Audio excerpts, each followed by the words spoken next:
Pensée stratégique avec Daniel Desesquelles.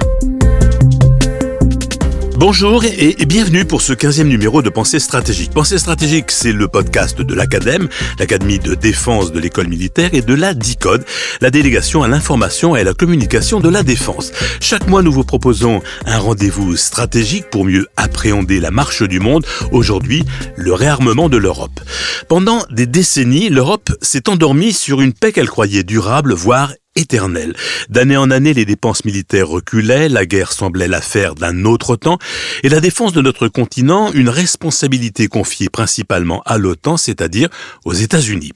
Mais depuis l'invasion de l'Ukraine par la Russie en 2022, le réveil est brutal. Plus grave encore, le retour de Donald Trump à la Maison-Blanche et le désengagement annoncé des États-Unis obligent les Européens à s'interroger sur la validité du parapluie nucléaire américain. L'Union européenne s'efforce désormais de parler le langage de la puissance. En mars dernier, la Commission a proposé un plan historique de 800 milliards d'euros d'investissement sur 10 ans pour renforcer ses capacités de défense. C'est massif, c'est inédit, mais est-ce crédible? Car l'Europe avance en ordre dispersé. 27 armées, des industries de défense fragmentées, des intérêts divergents. L'Allemagne qui part de très loin, par exemple, met les bouchées doubles en achetant principalement du matériel américain. La France insiste sur l'autonomie stratégique de l'Europe. La Pologne se tourne vers Washington et la Corée. Le réarmement ne paraît pas être une priorité ni des Italiens ni des Espagnols. Alors cette Europe qui se réarme peut-elle s'unir militairement ou restera-t-elle dépendante de l'OTAN? Et que veulent vraiment les Européens? Tendre vers l'autonomie ou rester sous une hypothétique protection américaine? Voilà quelques-uns des sujets que nous allons aborder avec nos deux invités. Je vous les présente. Bonjour Nicole Niesotto. Bonjour. Vous êtes vice-présidente de l'Institut Jacques Delors et ancienne présidente de l'IHEDN. l'IHEDN, bien évidemment, l'Institut des hautes études de défense nationale. Julien Malizard, bonjour. Bonjour. Vous êtes le titulaire de la chaire économie de défense, justement de l'IHEDN, toujours à l'Institut des hautes études de défense nationale. Alors, Nicole Niesotto, dans mon introduction, j'ai parlé d'une prise de conscience de la nécessité pour l'Europe de se réarmer avec l'invasion de l'Ukraine par la Russie. En réalité, cette prise de conscience avait commencé pour certains pays un peu avant, avec une prise de conscience justement de la fin des dividendes de la paix. Oui, tout à fait. Même si aujourd'hui on vit une rupture brutale de l'Alliance Atlantique, il y a eu des signes avant-coureurs. Et en particulier depuis 2008, c'est-à-dire les premières guerres russes, notamment en Géorgie, les Européens se sont rendus compte que il fallait effectivement peut-être investir plus sur la défense parce que le monde n'était plus n'avait plus la simplicité qu'il avait durant la guerre froide où l'Amérique assurait 100% de la défense de l'Europe. Et donc on a eu effectivement un début de prise de conscience et le premier mandat de Donald Trump a renforcé cela. Je vous rappelle que 2016, ça a été premièrement le Brexit en juin, qui a été un vrai choc pour les Européens, y compris un choc stratégique. Et puis, un peu plus tard en décembre, l'élection de Donald Trump. Donc l'année 2016 a été, je dirais, la première année de la prise de conscience. Et d'ailleurs, le président de la Commission de l'époque, M. Juncker, avait proposé dès 2017 la création, pour la première fois dans le budget de la Commission européenne, d'un fonds européen de défense. Mais aujourd'hui, donc en 2025, la prise de conscience, elle est beaucoup plus totale. Elle est générale. Elle est immense parce que les Européens se trouvent face à deux menaces. Une menace à l'Est, qui est la menace russe, et une menace à l'Ouest, qui est pas simplement le désengagement américain, mais qui est la trahison américaine, et en particulier la trahison de toutes les valeurs qui unissaient l'Alliance Atlantique. C'est pas simplement que l'Amérique de Donald Trump risque de retirer ses forces et de ne plus être crédible au sein de l'OTAN, c'est que les États-Unis de Trump incarne aujourd'hui pratiquement le même discours, enfin les mêmes valeurs que Poutine. Et on le voit dans la façon dont il négocie sur l'Ukraine, c'est-à-dire une Amérique qui rompt avec la démocratie. Or, je rappelle que le traité de l'OTAN, c'est une alliance des démocraties, c'est dans le préambule de l'organisation. C'est évidemment traumatisant pour tout le monde et on aura l'occasion d'y revenir. Julien Malizard, alors on va faire un petit cocorico. Parmi les pays qui ont pris conscience assez tôt que la menace se rapprochait, il y a évidemment la France qui a augmenté ses budgets militaires bien avant 2025 et même bien avant 2022. Alors, ce qui est important de voir, c'est qu'effectivement, il y a un mouvement de bascule qui est dans les dépenses militaires européennes, qui est très clairement marqué en 2014, donc qui est l'invasion de la Crimée par la Russie. Et à partir de ce moment-là, il y a vraiment une inversion dans les dépenses militaires européennes. C'est la fin des périodes de consolidation budgétaire, donc ces périodes de rigueur qu'on a connues après la crise des subprimes. Donc les budgets repartent à la hausse. La France, là-dedans, dans ce panorama, en fait, elle part d'une situation où elle était globalement le bon élève de l'Europe de l'Ouest, si on nommait le Royaume-Uni dans la zone européenne, on va dire pendant des décennies, post-guerre froide. À partir de 2014, tous les pays européens augmentent leur budget. Vous avez des pays qui augmentent beaucoup. Vous avez la Pologne qui fait un triplement. Vous avez les États baltes qui font là aussi entre un doublement et un triplement. La France, en fait, comme elle part de moins loin, elle fait moins d'efforts relativement par rapport à ces pays-là.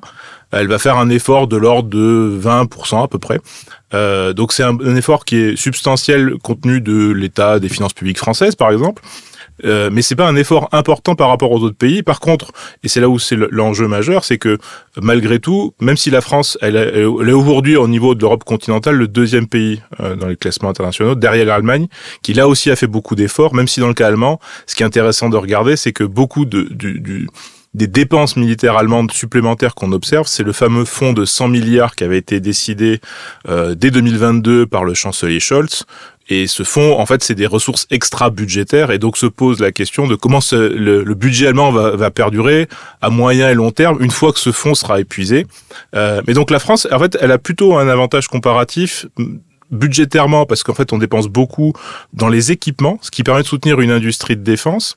Et on a une vision en termes d'autonomie stratégique qui consiste, pour l'essentiel, à minimiser les dépendances. Et c'est donc, à mon avis, c'est plutôt ça qu'il faut mettre en avant, plus que la valeur des dépenses, même si, effectivement, au niveau de l'Europe continentale, la France est extrêmement bien positionnée, et juste derrière l'Allemagne, en fait, dans les classements les plus récents.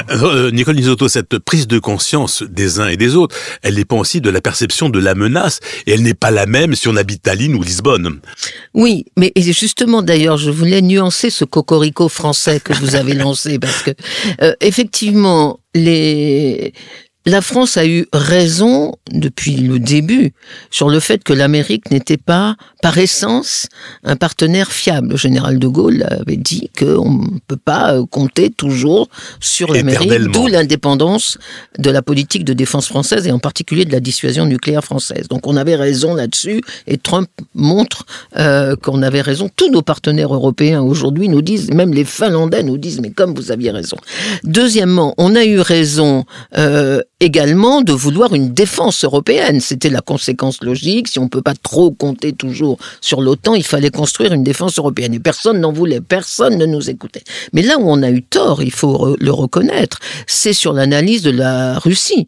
Les Français et les Allemands ont été les derniers à comprendre qu'il y avait une menace d'agression russe, et notamment qui se réalisera sur l'Ukraine, alors que les Polonais et les autres Baltes n'arrêtaient pas de nous dire la Russie est menaçante, ne croyaient pas Vladimir Poutine, et nous, avec les Allemands, on était englués dans cette vision que la Russie était une grande puissance, qu'il fallait coopérer avec elle, quels que soient ses comportements au demeurant condamnable. Donc voilà, le cocorico français, il faut le nuancer, mais vous avez raison. En tout cas, c'est vrai que sur le plan purement budgétaire et capacitaire, notre indépendance nous a permis d'être beaucoup mieux armés que les autres pour aborder cette phase de réarmement. Sans parler de cette notion d'autonomie stratégique développée par le président Macron dès son discours de la Sorbonne de 2017, de septembre 2017, qui évidemment plaçait les Français dans une autre perspective, une perspective européenne. Et c'est évidemment un mot que n'employaient pas les autres pays, même les pays baltes ou évidemment les pays de la péninsule ibérique. Alors, quand même, cette menace, évidemment, c'est pas la même chose d'habiter Tallinn ou Lisbonne. Je reviens à ma question, Nicole Nisotto. Non, c'est vrai. Ce qui s'est perdu avec la fin de la guerre froide, c'est le sentiment d'une menace collective. Ce qui a été le cœur de la guerre froide. C'est même pour ça que les Américains avaient accepté d'être liés de façon permanente aux Européens dans l'OTAN, c'est que la menace était la même pour les Européens et pour la puissance américaine. Ceci a disparu avec la disparition de l'Union soviétique. La menace russe aujourd'hui est une menace, si je puis dire, géographique. Et la grande nouveauté de Donald Trump, là où il y a vraiment une révolution dans les relations transatlantiques, c'est que pour nous, Européens, la Russie continue continue d'être une menace, alors que pour Donald Trump, la Russie n'est pas du tout une menace, c'est un partenaire. Et ça, c'est une rupture majeure. Notre menace est son allié. Et donc, même si vous avez raison, quand on habite à Lisbonne ou à Madrid, on est plus loin d'une certaine façon du front ukrainien et du front éventuellement balte, je crois que malgré tout, les Européens partagent ce sentiment que le monde a changé, que l'Amérique n'est pas forcément fiable, en tout cas sous Donald Trump, et que donc il faut que tout le monde mette la main à la pâte pour essayer de construire les éléments d'une autonomie stratégique. Alors bien évidemment, les Polonais, les Baltes, les pays du Nord, la Finlande, la Suède sont leaders dans ce domaine parce qu'ils sont proches, tout proches du théâtre de guerre. Mais je crois que là, il faut pas... les Européens sont souvent divisés sur beaucoup de choses, mais sur la perception d'une éventuelle menace russe et la nécessité d'éviter une guerre en Europe, je crois que tous les pays... partage cette analyse. Alors, donc, la prise de conscience, elle est diverse. Julien Malizard, évidemment, pour les pays qui étaient très atlantistes, je pense par exemple à l'Allemagne ou aux Pays-Bas, le réveil a été très, très, très brutal. Je pense qu'il y a effectivement des pays qui sont traditionnellement très, très attachés aux liens transatlantiques pour leur politique de défense, et dans même la conception même de la notion d'autonomie stratégique pour certains pays, c'était consubstantiel aussi de ce lien transatlantique. Effectivement, historiquement, les Allemands ont ce lien très fort. Globalement, il y a beaucoup de pays qui ont un lien transatlantique très marqué, parce qu'il y a aussi des enjeux liés à l'industrie de défense, aux besoins d'armement qui sont pas forcément fournis par les industries nationales. La France, de ce point de vue-là, a la chance d'avoir une industrie qui est complète et capable de fournir les équipements. C'est pas le cas, par exemple, vous mentionnez les Pays-Bas. Les Pays-Bas ont des compétences dans l'industrie de défense, mais pas partout, ce qui fait que pour se fournir en matériel, notamment dans l'aéronautique, ils vont se fournir essentiellement auprès des États-Unis. Ça va être la même chose, par exemple, pour la Norvège, même si c'est pas un pays de l'Union européenne, le Danemark, on va retrouver ça pour la Belgique, et c'est le fameux grand contrat F-16 de l'époque, et qui, en fait, aujourd'hui, conduit au contrat F-35. En fait, F-16 ou F-35. Exactement, quoi. C'est la génération qui suit de matériel, alors, pas tout à fait, mais disons, ça, c'est matériel plus moderne, et en fait, les pays qui avaient adopté le F-16 sont en train progressivement d'acheter du F-35 par rapport à ces besoins-là. Et donc on voit que en fait il y a des liens ici qui apparaissent très forts et qui ancraient dans leur relation, dans leur politique de défense, ce lien transatlantique, interopérabilité pour permettre d'être plus efficace sur le champ de bataille notamment, doctrine pour certains pays, etc. Et donc le lien américain ici était très fort. Là où la France, et ça a été rappelé, en fait on a toujours conçu, on est évidemment partenaire, mais on n'est pas un allié systématique, et donc en fait ça a nécessité de développer des compétences industrielles, des compétences doctrinales qui font qu'on a une autonomie, je dirais pas complète, parce qu'évidemment on n'est pas partout bon, en tout cas il y a des domaines sur lesquels on a des trous capacitaires, même s'ils sont pas très importants, et la dépendance américaine elle existe de ce point de vue-là, mais globalement ça permet de minimiser des dépendances, là où certains pays, en fait, le réveil a été très brutal pour certains pays qui ont pris conscience de ce niveau de dépendance qu'ils avaient. Alors il y a un pays qui est très intéressant, que vous avez cité d'ailleurs Julien Malizard il y a quelques minutes, c'est la Pologne, qui avait une armée un peu vieillissante, avec du matériel soviétique, et qui a monté son budget de la défense à environ 5% du PIB. Et la Pologne, deux choses. D'abord, elle achète des F-35 américains, voilà, ou des chars coréens en très grande quantité, c'est-à-dire que c'est quand même assez fabuleux. Et en même temps, elle crée sa propre industrie de défense. En fait, ce qui est intéressant à voir, c'est que il y a deux horizons temporels qui s'entrechoquent ici pour les programmes d'armement pour un certain nombre de pays, et la Pologne est un bon exemple. C'est que il y a un critère d'urgence, c'est que il y a une menace qui apparaît très clairement. Au tout début, même les Polonais ont beaucoup donné de matériel à l'Ukraine, parce que c'était des matériels qui étaient souvent de conception soviétique, que les Ukrainiens maîtrisaient et connaissaient bien. Donc en fait, ça a été les Ukrainiens étaient demandeurs de ce type de matériel. Et dans la logique de remplacement, les Polonais se sont adressés sur des matériels de génération plus récente, et là où il y avait des stocks. Et en fait, là où est-ce qu'il y avait des stocks, par rapport à ce critère de court terme qui était très important, c'était essentiellement des chars américains, des Abrams, qui étaient déstockés par les US Marines, et des chars coréens qui, eux aussi, compte tenu de leur voisinage, avaient des stocks conséquents. Et donc, la Pologne a donc, de ce point de vue-là, acheté un certain nombre de matériel par rapport à cette urgence, et donc a acheté par rapport là où il y avait des stocks. Après, ce qui est intéressant de voir, c'est que c'est des contrats qui sont énormes, y compris pour la Pologne, évidemment. Et donc, il y a un enjeu pour eux de monter en compétence sur les domaines industriels.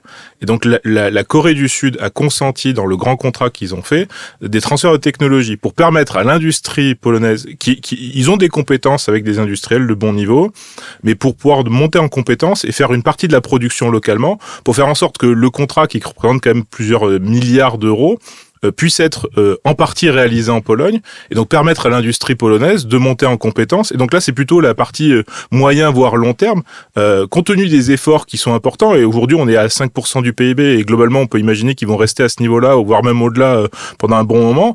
En fait, il faut que ça puisse entraîner tout un écosystème de firmes polonaises et qui montent en compétence. Et donc ça, c'est un des enjeux pour eux pour la suite, d'être capable de capitaliser là-dessus pour être demain non plus en situation de dépendance comme ils sont aujourd'hui, mais être capable de faire tout ou partie de ces véhicules terrestres. Nicole Nisotto, vous vouliez réagir?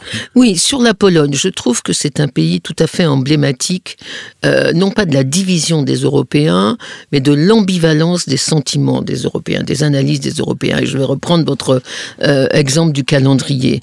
Je crois qu'à moyen et long terme, les Européens, et surtout les Polonais, sont conscients que l'Europe doit construire les moyens d'une autonomie stratégique. Ils en sont tellement conscients qu'ils veulent même que la France s'engage beaucoup plus directement dans la dissuasion, dans l'élargissement de sa dissuasion nucléaire sur la Pologne. Ils sont prêts à accepter des armes nucléaires françaises en Pologne. Enfin bon, bref, ils sont complètement convaincus qu'à terme, il faut construire cette défense européenne indépendante. Mais à court terme, et je dirais presque dans l'urgence, ils sont obligés de faire confiance à l'OTAN. Et donc, le fait d'acheter des F-35, c'est pour les raisons industrielles que vous avez dit, mais c'est aussi parce que, en attendant que l'Europe ait construit cette défense indépendante, il n'y a pas d'autre solution que de maintenir l'OTAN un maximum. Et donc, ils achètent des F-35, d'une part, parce que si l'Amérique devait mettre en œuvre sa dissuasion élargie sur l'Europe, dans le cadre de l'OTAN, elle le ferait sur des F-35. On ne voit pas des bombes américaines sur des Rafales, par exemple. Donc, c'est pas prévu. C'est tout à fait normal qu'ils achètent des F-35. Et d'autre part, c'est une façon aussi de, entre guillemets, donner des gages à l'industrie américaine d'armement pour que cette industrie américaine d'armement plaide la cause de l'Europe auprès de Trump. C'est une situation qui a l'air ubuesque, mais face à quelqu'un d'unilatéraliste comme l'est Donald Trump, notre meilleur allié à Washington, ce sont ces industriels de l'armement qui nous vendent des armes et qu'on aimerait remplacer à terme, mais qui pour l'instant plaident leur cause auprès de Trump en leur disant vous n'allez pas lâcher l'Europe, sinon on va faire faillite.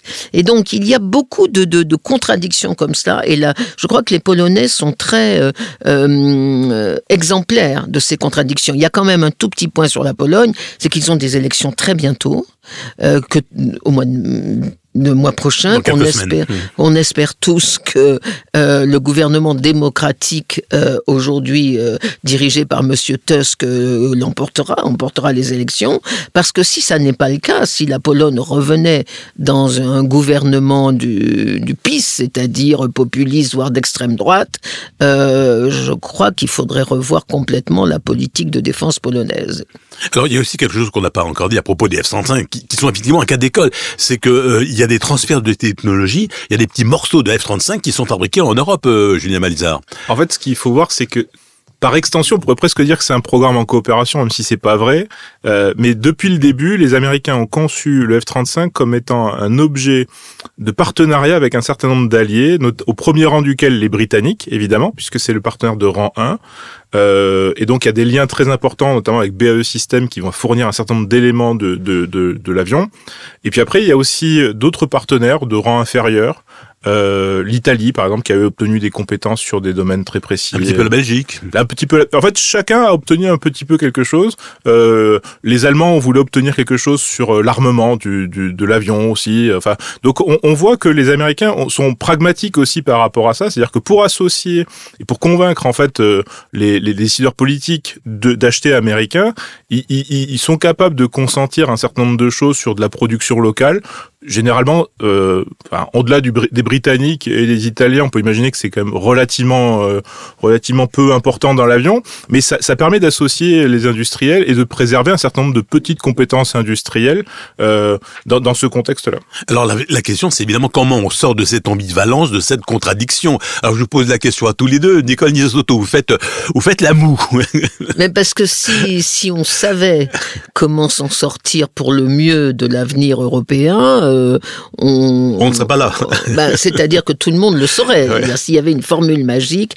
Non, je crois qu'il faut essayer de construire l'indépendance de l'Europe en bonne intelligence avec l'Amérique. Je crois que la seule méthode, c'est de négocier avec les Américains un transfert progressif de la défense de l'Europe, de l'Amérique sur l'Europe. Et donc de le négocier progressivement, ça veut dire peut-être qu'il faudrait définir un ratio d'armement qui devrait continuer à être acheté aux États-Unis pendant quelques années et un ratio qui serait produit en Europe. Actuellement, on est à 70 à peu près d'armement américain en Europe contre à peine 30% d'armement made in Europe. Peut-être qu'on pourrait arriver à 50-50.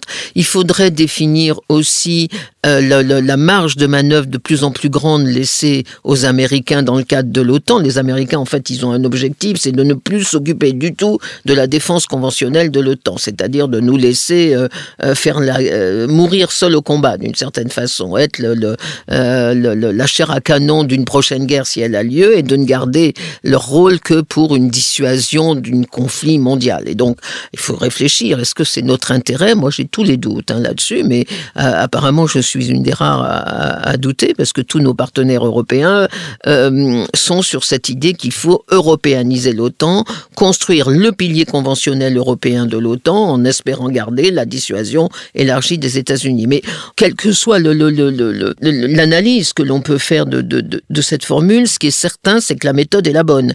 Il ne faut pas construire l'Europe aujourd'hui en disant aux Américains, écoutez, vous nous aimez plus, ok, partez, et on crée d'emblée notre autonomie. Donc il faut le faire en bonne intelligence avec eux, et il faut être très prudent, parce que Trump, tout unilatéraliste qu'il est, a des industriels de l'armement et une administration dans le cadre de l'OTAN qui est très, entre guillemets, perverse sur les questions européennes, par exemple, mais ça vous le savez mieux que moi, ils font tout ce qu'ils peuvent pour que les filiales des entreprises américaines puissent avoir des filiales justement en Europe et puissent émerger au Fonds européen de défense. Là, il faut faire très attention, parce qu'il faut que l'argent européen aille aux Européens. Donc il faut négocier avec les Américains tout en se méfiant d'eux et se méfiant également des Britanniques. Vous écoutez Pensée stratégique, le podcast de l'Acadème et de la DICODE. Aujourd'hui, le réarmement de l'Europe avec Nicole Niesotto, vice-présidente de l'Institut Jacques Delors et ancienne présidente de l'IHEDN,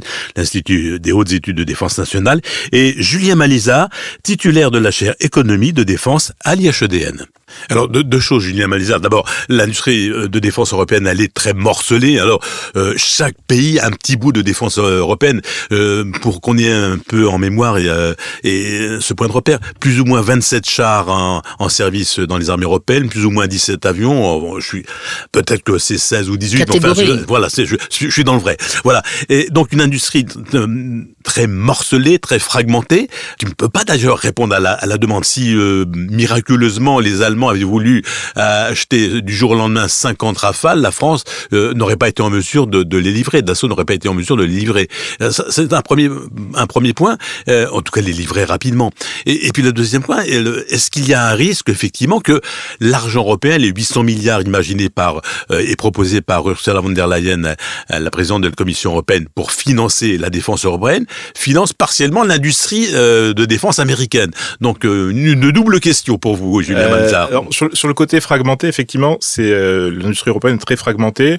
On a globalement des champions nationaux dans beaucoup de domaines, dans le terrestre et dans le naval. Dans l'aéronautique, on a des champions européens d'assaut un peu à part, c'est que français.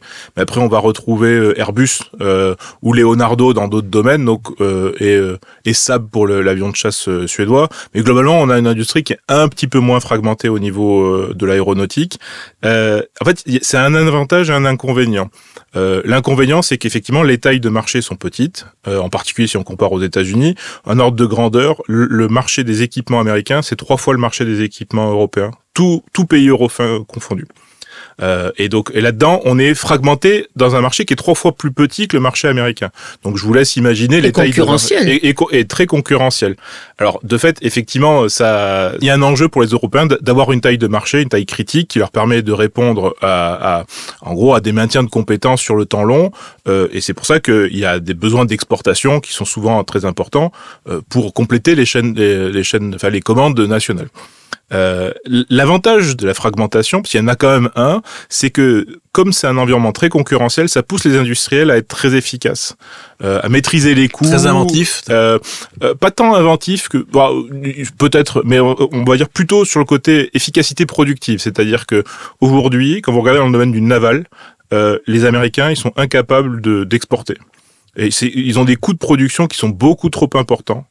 Et donc en fait ils ont une production qui est essentiellement nationale. D'ailleurs les Australiens peuvent s'en mordre les doigts parce que de fait les Américains ont des délais de production. Petit rappel, les Australiens. Je voulais être sur le petit rappel. Voilà, sur le contrat de sous-marins pour le remplacement des sous-marins actuels australiens avait été gagné par la France il y a quelques années et en 2021. Dans le cadre d'une alliance qu'on appelait AUKUS, donc Australie, Royaume-Uni et États-Unis, le contrat a été dénoncé et donc c'était les Britanniques et surtout les Américains qui devaient fournir les sous-marins à l'Australie, sauf que l'Australie, plus ça avance, plus elle se rend compte que ça va être très coûteux et les délais vont être extrêmement longs et donc on parle de solutions locatives à court terme pour compenser, etc. Donc c'est du point de vue des produits et des délais de livraison, c'est une mauvaise affaire pour l'Australie. Sur le réseau d'alliance, on verra bien, même si effectivement, j'ai pas beaucoup entendu Trump parler de l'Australie. Mais donc, de fait, la fragmentation, elle a une vertu en Europe, c'est que les industriels sont efficaces. Ils sont efficaces en termes de maîtrise de coûts, notamment. Et donc aujourd'hui, les Américains sont pas du tout dans le domaine du naval et pas trop dans le domaine du terrestre, là où les Européens, même s'ils sont fragmentés, ils ont chacun leur industrie nationale, donc avec 1 ou 2 champions qui sont capables de fournir les équipements dont les armées nationales ont besoin. Donc je suis mitigé par rapport à la fragmentation parce que effectivement les Américains qui ont complètement réorganisé leur marché autour de 5 grands champions qui sont les 5 plus grandes entreprises de défense. Aujourd'hui, il y a beaucoup de rapports, beaucoup de documents qui montrent que l'industrie américaine, elle s'est en gros reconstituée autour de ces monopoles et du coup les monopoles sont pas du tout efficaces en termes de production. Et donc on retrouve l'effet que j'évoquais tout à l'heure. Et certains disent, en fait, il faut réintroduire de la concurrence, y compris sur un marché qui est gigantesque comme le marché américain de l'armement. Donc fragmentation, effectivement, c'est plutôt coûteux. C'est pas en particulier sous l'angle stratégique, c'est-à-dire qu'il faut être capable de s'organiser avec des équipements qui seraient différents, même si il y a quand même des standards OTAN qui sont censés harmoniser un certain nombre de choses. Mais la fragmentation a quand même un petit bénéfice malgré tout. Alors, est-ce qu'on va quand même vers une concentration de l'industrie de défense européenne ou pas, où il y a un certain nombre de choses qui ont été faites? Par exemple, Airbus fédère déjà un certain nombre de pays, par exemple. Dans l'aéronautique, c'est plutôt concentré autour de ces 3 grands acteurs, on va dire 4 grands acteurs en comptant Saab. Donc on a vraiment Airbus. Dans les domaines des hélicoptères, on en a plus que 2. En fait, on a Airbus et Leonardo avec sa filiale AgustaWestland. Et donc globalement, on a un marché qui est relativement concentré. Sur les avions de transport, pareil, Airbus et Leonardo, on va les retrouver. Donc il y a plus que 2 constructeurs. Après, sur les avions de combat, on voit bien que là, il y en a plus, il y a une concurrence. Même si on part d'une situation où aujourd'hui, les avions de dernière génération, on a le Rafale, l'Eurofighter et le Gripen. Donc on en a 3 sur les générations les plus modernes. Dans les futurs programmes, il n'y en a plus que 2. Donc ça veut dire que globalement, en tendance, on est en train de se réorganiser autour d'un marché plus concentré. Même si les débats aujourd'hui sont quand même compliqués sur le partage de la charge industrielle entre les différents acteurs. Et donc par rapport au point que vous évoquez, est-ce que par exemple Dassault aurait pu fournir des Rafale à l'Allemagne? L'Allemagne est déjà dans un programme avec l'Eurofighter.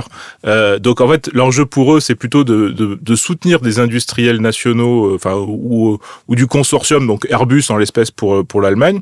Et donc on voit qu'il y a eu un certain nombre de commandes qui ont été passées dans le cadre du consortium Eurofighter. Les Italiens notamment ont passé des commandes pour soutenir les industriels en vue de faire la jonction avec le futur programme qui va remplacer les avions de combat. Mais on se rend quand même bien compte que la taille critique pour l'industrie de défense, c'est l'Europe. Alors effectivement, en termes de taille critique, on peut imaginer que c'est plutôt l'échelon européen, parce que de toute façon, les industries qui sont globalement nationales et morcelées, les marchés domestiques sont trop étroits, d'où le besoin d'exporter. Il y a quand même un exemple où ça a bien marché de consolidation, c'est MBDA, donc dans la filière des missiles, où en gros on a réorganisé les compétences industrielles françaises, britanniques, italiennes, un petit peu allemandes, et donc on a fait un champion européen qui est capable aujourd'hui de rivaliser avec Raytheon aux États-Unis. Et donc en fait on a ici quelque chose d'intéressant, c'est que quand on est capable de se mettre d'accord sur un partage industriel, ça marche plutôt bien. On a évoqué évidemment un réarmement. L'idée, c'est d'arriver plus ou moins à 3% du PIB à peu près pour chaque pays. Certains sont déjà un peu en avance. Il va falloir financer tout ça. Les finances d'un grand nombre de pays européens sont quand même dans une situation difficile. D'où l'idée d'Ursula von der Leyen de lancer un programme de 800 milliards d'euros. Alors, déjà, on va voir comment on va les dépenser, ces 800 milliards d'euros. Mais est-ce qu'ils existent vraiment? Qui veut répondre? Nicole Niesotto. Non, les 800 milliards d'euros, c'est un affichage. Mais c'est important l'affichage politique, ça veut dire que la prise de conscience est là et que la Commission est prête à mettre le paquet. Mais en fait non, d'argent nouveau, je crois qu'il y aura 150 milliards d'euros et pas plus, et encore sur la fin de la période budgétaire que l'on est en train de vivre. Donc la question que vous posez, elle reste entière. Comment trouver de l'argent pour arriver éventuellement aux 3% du PIB? Mais les débats, comme vous le dites, en Europe se concentrent là-dessus, sur l'industrie d'armement, l'argent, sachant qu'on doit en même temps financer la révolution numérique, continuer quand même la révolution durable, verte, etc., etc. Ça fait beaucoup de chantiers pour l'Europe. Ça fait beaucoup. Et ça fait surtout beaucoup d'argent nécessaire. Mais donc les débats se concentrent sur ce financement et sur la coopération en matière d'armement, parce que c'est ce qu'il y a de moins politique et donc de moins polémique. Mais en fait, le cœur du débat, ça n'est pas ça. On peut avoir un seul producteur d'avions, un seul producteur de chars, un seul producteur d'artillerie. Ça ne créera jamais une politique de défense commune. Le vrai problème, c'est que les États membres, pour l'instant, ne sont pas d'accord ni sur le calendrier, ni sur le degré d'intégration que ça suppose. Et pourquoi ils ne sont pas d'accord, encore une fois, je reviens à ce que je disais tout à l'heure, parce qu'ils ont beaucoup de mal, et je les comprends, parce que c'est difficile à articuler ce long terme d'une autonomie nécessaire et ce court terme d'une alliance indispensable. Et ce qui fait que les Européens, d'ailleurs on le voit depuis, là, il y a quelques jours où on a vu Donald Trump fêter les 100 jours de son premier mandat, et si on regarde les 100 jours de l'Union européenne face à Donald Trump, on n'a pas beaucoup avancé. On s'est réunis beaucoup, on a beaucoup parlé, on échange, mais on est dans une situation un peu de perplexité, parce qu'on ne sait pas si on doit privilégier le court terme ou construire le long terme. Et c'est pareil pour la question budgétaire. Moi, je fais partie de la vieille école en matière de défense. Je pense que les États membres sont maîtres du jeu, que la Commission européenne peut jouer un rôle d'adjuvant, elle peut débloquer de l'argent pour aider les industriels, pour les amener peut-être à faire des achats communs, etc., mais que la Commission n'est pas décisionnaire en la matière. Et donc, on peut rappeler que la défense n'est pas une compétence européenne. Voilà. Et donc, le budget européen, à mon avis, ne doit pas être la solution pour l'augmentation des budgets de défense européens. La solution pour l'augmentation des budgets de défense européens, ce sont les finances nationales, ce sont les politiques nationales de nos États membres. Et vous avez dit que tout à l'heure, les États sont dans une situation financière un peu particulière. Oui et non. La France est dans une situation catastrophique. On est le dernier de l'Union européenne avec Malte pour notre endettement à presque 6% du PIB. D'autres pays sont dans une situation beaucoup plus favorable, comme l'Allemagne, qui est en excédent budgétaire, comme l'Italie, comme les pays du Nord, etc. Donc, je crois, et c'est important de le rappeler, il ne faut pas faire porter sur le budget communautaire la responsabilité d'un échec ou d'un succès dans le boost des dépenses de défense. La responsabilité, elle revient aux États, donc à chacun de s'organiser pour trouver les financements nécessaires. Et je crois qu'on va être surpris par l'Allemagne. On n'a pas encore vraiment de gouvernement allemand en bonne et due forme, mais toutes les déclarations du futur chancelier montrent qu'on va avoir une vraie révolution dans les affaires militaires allemandes. Julien Malizard, vous vouliez réagir? Oui, juste un point, parce que effectivement sur le fameux plan qui a été annoncé par la présidente de la Commission de 800 milliards d'euros, donc c'est un chiffre assez substantiel, mais c'est bien de le mettre en perspective, c'est moins que ce que dépensent chaque année les États-Unis, et c'est à peu près entre 2 et 3 fois ce qu'on dépense au niveau de l'Union européenne collectivement. Donc c'est beaucoup et pas beaucoup à la fois quand on repositionne un peu le chiffre. Alors évidemment à l'échelle européenne ça fait beaucoup, mais ce qui est intéressant dans le plan, et ça vous venez de le rappeler, c'est qu'il y a une partie, donc 150 milliards qui est des prêts ou des dons qui seront faits avec des ressources probablement qui existent déjà, à voir pour l'instant les modalités de financement. Ça veut dire que ça laisse 650 milliards aux seules mains des États. Et donc en fait, ça rejoint le point que vous venez de dire, c'est-à-dire que ça va être de la responsabilité des États de s'engager sur une trajectoire crédible pour augmenter durablement les dépenses de défense, puisque c'est ça dont il s'agit, avec l'idée que on va alléger les contraintes budgétaires, notamment liées au traité de Maastricht. On va exclure du calcul du déficit excessif la défense, et donc en fait c'est cet argent-là qui est issu du plan, et donc en fait c'est censé aider les États à financer plus facilement leur accroissement des dépenses. Mais dans le cas français, ce qui est intéressant de voir, c'est que effectivement avec un déficit public en 2024 qui est l'ordre de 6%, annoncé 5,4% pour 2025 avec toutes les incertitudes qu'on voit apparaître, en fait on retirerait la défense du calcul, donc aujourd'hui c'est à peu près 2%, on serait encore en déficit excessif par rapport aux critères européens. Donc c'est vrai que l'effort français, en fait ici il est intéressant à regarder, parce que passer de 2 à 3%, ce qui est un peu l'ordre de grandeur qui est annoncé, macroéconomiquement parlant, c'est pas un effort qui est surhumain, c'est faisable dans une trajectoire de court et moyen et long terme crédible. Mais pour la France, vu l'état de ses finances publiques, c'est un effort qui est peut-être un peu plus important que ses voisins. Vous évoquiez l'Allemagne, et je pense que c'est tout à fait correct, parce que effectivement, là on a un effort dans un contexte où on a un niveau de dépenses publiques qui est très élevé, et donc les ajustements macroéconomiques sont peut-être un peu plus difficiles à faire que d'autres pays qui, prenez le Danemark, ils ont un taux de dette publique qui est en pourcentage du PIB qui est largement inférieur à 60%. Donc on part d'une situation où ça va être un peu plus difficile à faire dans le cas français, et ça va nécessiter un engagement crédible avec une trajectoire crédible sur de réadaptation de la trajectoire de la loi de programmation militaire qui était déjà relativement ambitieuse. Alors je voulais revenir sur ce que vous avez évoqué, Nicole Liesotto. J'avais posé la question à Julien Malizard, mais il n'a pas eu le temps d'y répondre. C'est effectivement ces 800 milliards. Bon, potentiellement virtuel, mais qui pourrait quand même exister. L'idée, ce serait quand même pas que ça finance l'industrie de défense américaine. Qui veut rebondir, Julien Malizard c'est un enjeu majeur du plan ReArm, me semble-t-il. C'est en gros faire attention au niveau de dépendance qu'on a vis-à-vis des États-Unis, dans le contexte qu'on évoquait, effectivement, d'incertitude sur la stabilité du lien transatlantique avec Trump, mais même au-delà, on peut imaginer que ça va pas s'arrêter là.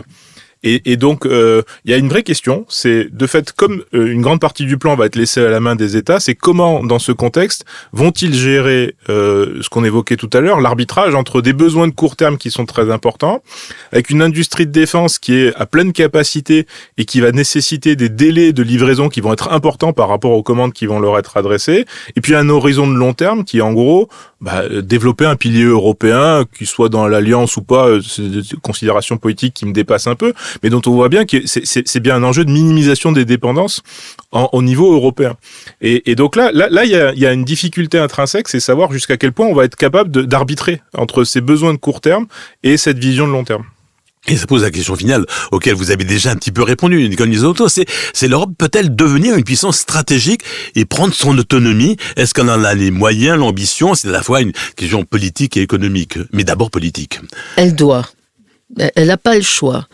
Quand on regarde l'évolution de la Russie de Vladimir Poutine, quand on regarde l'évolution de l'Amérique, que ce soit Trump ou pas Trump, les démocrates avaient également cette idée qu'il faut se concentrer sur la menace chinoise et prendre le maximum de recul vis-à-vis de l'engagement européen. Pour les Américains, d'ailleurs, je les comprends, passer du temps à assurer la sécurité de l'Europe, c'est être englué dans le siècle passé.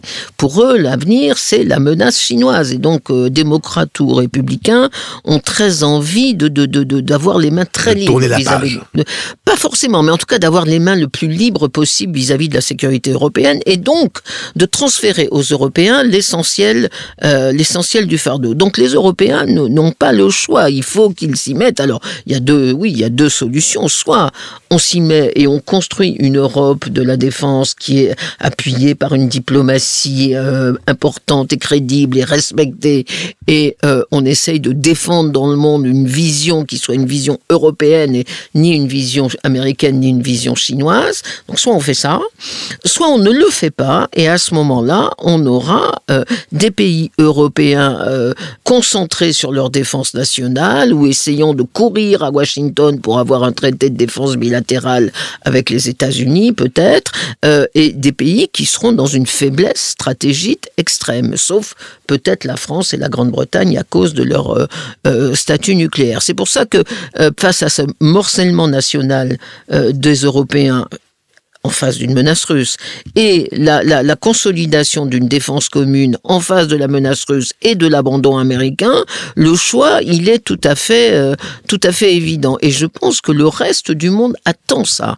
Parce que le reste du monde, et en particulier ce qu'on appelle le Sud global, l'Amérique latine, les pays d'Asie du Sud-Est, etc., n'ont pas du tout envie d'être coincés entre deux grands autoritarismes mondiaux, l'Amérique d'un côté et la Chine de l'autre. Et l'idée d'avoir une Europe qui soit crédible, qui soit écoutée, qui ait des idées. Moi, ce qui me frappe, c'est qu'on n'a aucune idée. C'est pas simplement qu'on n'a pas d'armement, mais on n'a aucune idée de solution sur l'Ukraine. On n'a proposé aucun plan, rien. On a laissé faire Trump et Poutine. Il fallait qu'on ait un plan. On n'a aucune idée sur Gaza. On ne propose strictement rien dans le conflit israélo-palestinien. Or, c'est ça une Europe puissante. C'est pas une Europe qui a 36 000 avions de combat. C'est une Europe qui a une vision du monde et une vision des solutions les moins pires des crises dans le monde. Et ça, il faut le construire et ça se fera pas à 27. Alors justement, j'allais vous dire, est-ce que c'est une Europe à 27 ou c'est une Europe avec les grands pays, la France, l'Allemagne, l'Italie, l'Espagne, la Pologne ou quelques autres encore, voilà. Est-ce que c'est une coopération renforcée comme on a l'habitude de le dire dans le langage européen? Alors, c'est pas forcément les grands pays, hein. Il y a des, entre guillemets, moins grands pays comme la Belgique, le Luxembourg, qui sont des pays parfaitement européens, très conscients de la menace, prêts à y aller, mais simplement, ils ont leur géographie et leur territoire. Donc, ce sont des pays qui n'ont pas le même potentiel que d'autres. Mais je dis pas à 27 parce que il y a un dernier élément dont on n'a pas parlé, mais qui est quand même, à mon avis, un obstacle important sur la voie d'une Europe puissance, c'est la montée des populismes et des nationalismes en Europe. Et construire une défense commune qui suppose un vrai sentiment de solidarité les uns avec les autres, puisqu'on est prêt à mourir ensemble, au moment où les opinions et les citoyens votent le contraire, c'est-à-dire votent pour des partis qui sont pour le nationalisme, nationalisme, pour les égoïsmes nationaux, ça crée un problème de politique intérieure. Donc je crois qu'il faut tenir compte de ça, et ce qui veut dire que effectivement, si cette Europe puissance se crée, ce sera sans la Hongrie, sans la Slovaquie et sans tous les pays qui remettent en cause l'état de droit, nos valeurs, et qui préfèrent tisser des liens avec la Russie plutôt que de se concentrer à l'Europe. Et si c'est le cas, je pense que ces pays devront, alors non pas être exclus de l'Union européenne, puisqu'on n'a pas les capacités juridiques d'exclure un pays, mais en tout cas, on peut geler leurs subventions. Je rappelle que la Hongrie touche tous les ans 4% de son PIB des fonds structurels européens. Donc, je pense que l'Europe doit se faire et se fera à moins de 27. Le minimum, c'est effectivement les 5 grands. France, Allemagne, Pologne, Italie, Espagne. Ça, c'est les 5 grands. Ils peuvent avoir un accord privilégié avec le Royaume-Uni sur les questions militaires, mais le Royaume-Uni ne peut pas utiliser la défense pour revenir dans l'Union et bénéficier de tous les avantages sans en payer le prix. Ça, c'est pas possible. Donc, ce sont les 5 grands plus ceux qui veulent. Et qui peut, les Belges, les Luxembourgeois, les Portugais, et sans doute bien d'autres, les Baltes, les Finlandais, etc. Plus ceux qui veulent et qui sont prêts à effectivement construire quelque chose de collectif, qui sont prêts à construire et à mourir ensemble. Alors on arrive un petit peu au terme de ce podcast. Il y a un mot qu'on n'a pratiquement pas employé, c'est le mot OTAN. Quel est l'avenir de l'OTAN dans la défense européenne et dans le réarmement de l'Europe aujourd'hui? Qui veut rebondir, Julien Malizard? Peut-être tous les deux d'ailleurs. Ouais, en fait, ce qui est intéressant à voir dans l'OTAN, vu de ma lorgnette, on va dire d'économiste, c'est la capacité qu'a eu l'alliance, à être une agence de normalisation. En fait, c'était de fournir un cadre pour, en gros, harmoniser un certain nombre de besoins, un certain nombre de choses avec des standards, fameux standards OTAN. Et ça a plutôt bien marché. Là où c'est intéressant, à mon avis, aussi à regarder, c'est que, et c'est aussi un point important de travaux dans la littérature académique, c'est de montrer que la dépendance européenne vis-à-vis des Américains par l'OTAN, c'est la capacité de l'OTAN à être, en faire le lien entre toutes les armées européennes et évidemment les États-Unis dans ce cadre-là. On n'est pas bon sur le command and control, par exemple, le fameux C2. Et c'est là où les Américains par l'OTAN ont une capacité à nous fournir un certain nombre de choses. On a vu les débats qu'il y a eu quand Trump a menacé l'Ukraine de ne plus avoir accès aux renseignements américains. Là, les Européens se sont dit, ah ouais, alors les Français sont capables, effectivement, on a des satellites militaires, on est capable de fournir un certain nombre de choses. Mais pas H24. Mais pas H24, avec des limites, etc. C'était compliqué. Et on voit qu'on a une dépendance intrinsèque aux États-Unis. Et donc là, en fait, l'OTAN, de ce point de vue-là, permet aux Européens de bénéficier d'une couverture un peu à 360 degrés sur des menaces, et donc c'est aussi un peu un indicateur de ce qu'il faudrait faire pour minimiser cette dépendance, si on pense que c'est ça l'enjeu. Nicole Niosotto, votre point de vue sur cette question, ça va être le mot de conclusion. Seule l'Amérique peut décider de l'avenir de l'OTAN. Les Européens peuvent faire tout ce qu'ils veulent, être gentils ou pas gentils, acheter des armements américains ou pas. L'Amérique décide de l'avenir de l'OTAN. Et moi, mon analyse, c'est que les Américains vont garder formellement l'OTAN. Parce que l'OTAN, c'est quand même pour les États-Unis 37 bases militaires sur l'ensemble des 32 pays membres de l'OTAN. Et donc, c'est un avantage stratégique tout bête. Pour aller au Moyen-Orient, c'est mieux d'avoir des bases en Grèce et en Turquie que de partir directement des États-Unis. Donc, il y a un intérêt, je dirais, logistique pour les Américains à garder l'OTAN. En revanche, politiquement, ce que veulent les Américains, c'est la vider de plus en plus de son contenu, justement pour retrouver cette liberté de manœuvre qu'ils ont le sentiment d'avoir perdu par cette alliance permanente.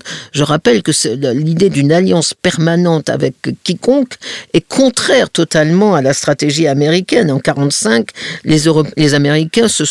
les Européens ont supplié les Américains de venir, de signer l'OTAN. Les Américains ne voulaient pas d'une alliance permanente. Et donc voilà, je pense que l'OTAN restera formellement, mais que politiquement, ce sera de plus en plus une coquille vide, et c'est à nous de la remplir. Toute la question étant, est-ce que les Américains vont nous laisser prendre les dépouilles de l'OTAN sans nous demander de payer, de même qu'ils ont demandé à l'Ukraine de rembourser, ce qui est quand même extraordinaire, l'aide militaire américaine. Est-ce qu'ils vont nous demander de payer? On ne peut pas l'exclure. Il ne faut pas l'exclure, non, ça s'ajouterait aux 5%, voilà. Voilà. On aura compris donc que le réarmement de l'Europe est d'abord une décision politique, une question politique avant d'être l'affaire des industriels de la défense, sans oublier, bien sûr, et on l'a pas trop abordé, mais c'est évidemment essentiel, une prise de conscience des Européens. Nous ne vivons plus complètement dans un monde en paix, mais dans un monde de grande conflictualité. Merci à tous les deux d'avoir pensé stratégique. Nicole Niesotto, vous êtes vice-présidente de l'Institut Jacques Delors et ancienne présidente de l'IHEDN. Julien Malizard, titulaire de la chaire économie de défense de l'IHEDN. Daniel Desescales, je vous donne rendez-vous dans un mois et maintenant, évidemment, c'est à vous de penser stratégique. Au revoir.